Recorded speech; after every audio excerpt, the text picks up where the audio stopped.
Goes Daily here with the Brevard County's hero, Wyatt Werneth of Cocoa Beach, is back here in Brevard County after being on the Opposite Worlds national TV show. Wyatt, how does it feel to be back home with the family? Well, America, it is awesome to be back home.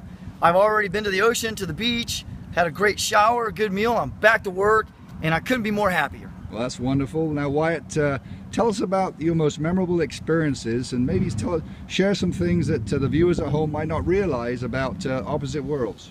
Well, I got a lot to tell you guys. Behind the scenes, people don't realize we were actually in that cave, living the cave life for more than a week before you guys actually saw us on TV. So it wasn't like we just walked in. We had been there suffering. We were only able to eat rice, potatoes, onions, celery, and carrots for a whole week. And we asked for chapstick or something to brush our teeth. We didn't get anything. So it was really the cave life, and it was miserable.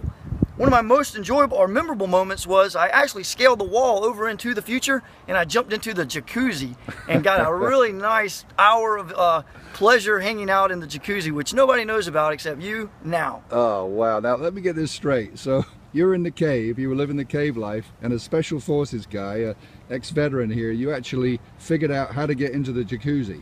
Absolutely. I reconned the whole set, everything from where we were staying to where the producers were staying, and I would sneak out from time to time.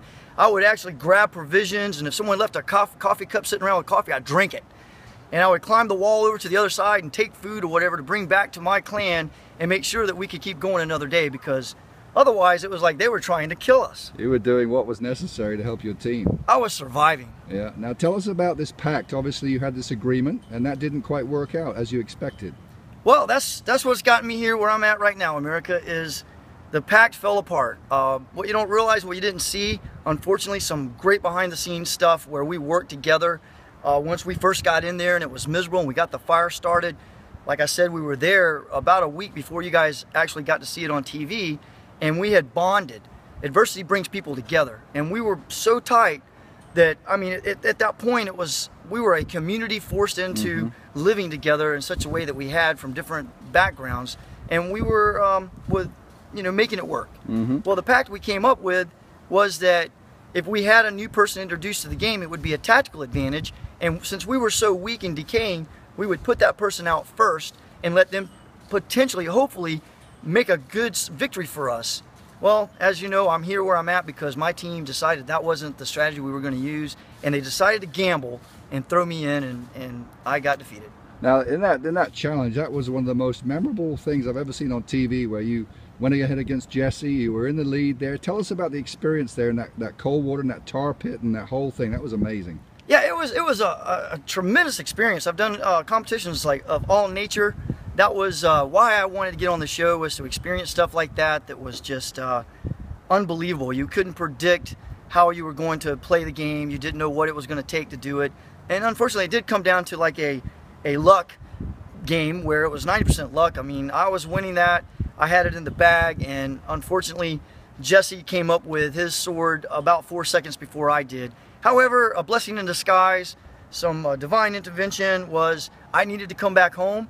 I did not want to go back in with that team. I did not want to give them a victory. As you may have seen, I was very upset with their decision in putting me in when it should have been Steve, the new guy, taking a tactical strike for us. Whether we lost him or not, it wouldn't have been a big a deal, as now they've lost me, and it looks like they're going to rot in the past. Yeah, and I see, Wyatt, you obviously didn't get to talk to your wife for a month, your family, you missed them, and I see around your neck there. Share with the viewers, the significance of that around your neck there. Well, this was something that I had to kind of smuggle in and make it work, because they did not have metals in the caves.